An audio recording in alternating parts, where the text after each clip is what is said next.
It's about that time of year, so here are the top 3 scoring performances on New Year's Eve. At number 4 is MVP Kevin Durant with 44 points against the Phoenix Suns in 2014. KD had 13 points in the fourth and 4 free throws in overtime to seal it for OKC. At number 2 is Michael Jordan with 45 points in 2001 against the New Jersey Nets. 38-year-old Michael Jordan still had it. At number 1 is James Harden with 53 points in 2016 against the Knicks. Not just that, he also had 16 rebounds and 17 assists as the Rockets topped the Knicks by 7.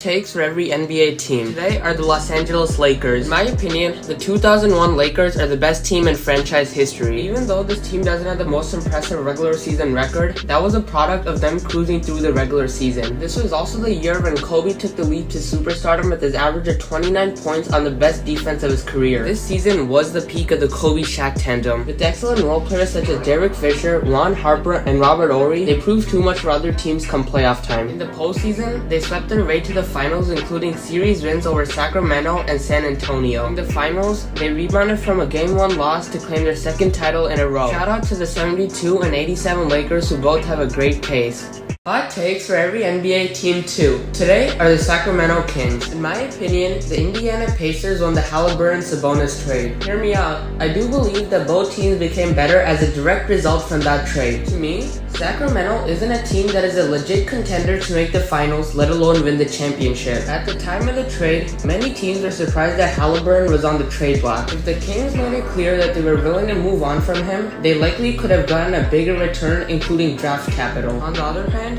Haliburton looks like an absolute superstar. Indiana got the much better long-term value from this deal. It's worth noting that the Fox-Haliburton duo was redundant, but it seems clear that they could have gotten much more value if they were more open. That's my hot take, and which team should I do next? 3 pleasant surprises of this NBA season so far. At 3 are the Dallas Mavericks. After the way they collapsed last season, there were definitely questions as to if Luka and Kyrie would work. With the right additions, they have looked great. At 2 is Tingis Pingus in Boston. After 20 games, he is averaging 19 points as a third option. The Celtics as a whole look great, and it is safe to say that this seems like a great addition. At 1 are the Minnesota Timberwolves, who sit atop the Western Conference. I mean, who expected that? Gobert has returned to peak defensive form and ends taken the lead.